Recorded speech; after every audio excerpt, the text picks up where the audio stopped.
Okay, as we switch screens, I would like to wish you all a good morning or a good day or a good evening, depending on where you are. And I would like to reiterate that this introduction is aimed at complete beginners of Grasshopper. But we do assume that you know a little bit of Rhino, just in case. So the first question I'm supposed to answer is, what is Grasshopper? And luckily the answer is quite simple. It's programming. In Grasshopper, you design algorithms that then perform actions inside the Rhino environment. Even though there's no text involved, it still means that that's programming. So let's start off with some nomenclature. To start Grasshopper, you will run the Grasshopper command in the Rhino command line, and this will bring up the Grasshopper window.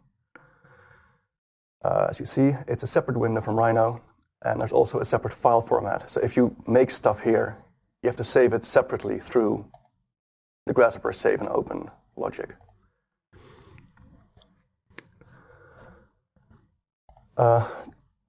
With that out of the way, we'll have a look at the parts of this window that are important. There's, of course, the menu, which you all know and are familiar with. Then there are the tabs, params, mathematics, sets, and so on and so forth. And these contain all the tools which Grasshopper provides for making algorithms. Within each tab, there's a bunch of panels with different names. If you click on the black bar, they'll fold out, and you can actually see all the components in that panel with tooltips and names written down.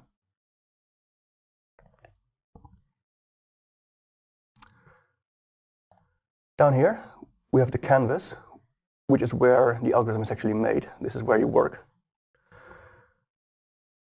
And I think it's time now to start seeing how this relates to Rhino itself. I figured we could start with a very simple command in Rhino, namely the line command, and then see how it works if you do the same thing in Grasshopper afterwards. So if I run the line command, first of all, I get a bunch of options here. I have different ways to create lines. I can create lines from surface normal or from 4 points and so on and so forth. But the default is to specify a start point somewhere and an end point somewhere. And then I get a line segment in my Rhino file as a result. As you'll see here, there's actually 4 events that conspired to make this happen. The first one was me typing in the line command. Then I had to pick 1 point for the start, 1 point for the end, and the final event was that I actually get a line segment in Rhino. Except for the final event, they're all now gone. They're in the past. We can no longer change or access them. But in Grasshopper, all 4 things remain live all the time. To make a line in Grasshopper, I would use a line component. And I can find those in the curve tab and the primitive panel. As in Rhino, there are multiple ways to make lines. You can make a line that fits a bunch of points, or between 2 planes, or from 4 points. But we will use the same one as the one we just used in Rhino, which is line from start point to end point. If I click on it and click on the canvas, we will get a brand new line component. Doing this step is sort of the same as running the line command in Rhino. It's now there, but I still need to supply start and end points before it actually does something. It's also orange, which is probably its most obvious property here. And if it's orange, it means that there's a warning. In this case, the warning is that there is no input. In fact, I can click on the little warning symbol to see that both input parameter A and B fail to collect data, so they're empty. And as a result, this thing doesn't actually run. It can't finish making a line segment. I clicked here in the viewport twice to specify the start and end point. And I can do the same here. I can go over the A input parameter, open a menu, and say, set 1 point. And I can click in Rhino to specify a single Grasshopper location as a red cross. Do the same for B. Open a menu, set 1 point, click somewhere, and now I have 2 points and a line between them, which is stored in the output parameter of this component. So what we have so far is a component, input parameters,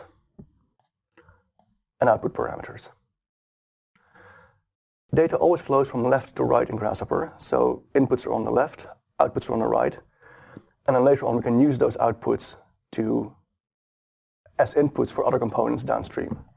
But for now, let's just stick with this one here, one component only. You will notice that this geometry here, this red stuff, it cannot be selected. It doesn't actually exist in Rhino. It's only drawn in the viewport. However, if I select this component, it goes green. So you can see that this component and this geometry belong together. Since I can select these points, I can't move them around like I could with the Rhino points. If I switch on the control points, I can take the endpoint and drag it around. Since this is currently not possible, it seems a bit limited. So instead of just picking points as coordinates, let's pick actual Rhino objects, which exist in the file, as our endpoints. So these are actually Rhino points. And when I go back in here and again choose set one point, I can change my point type from coordinate to point object, in which case I can select this object. And the same for B. Set one point, switch type to point object, and select this point. And now, since these points are tied to the Rhino point, I can actually drag them around and have it update in real time.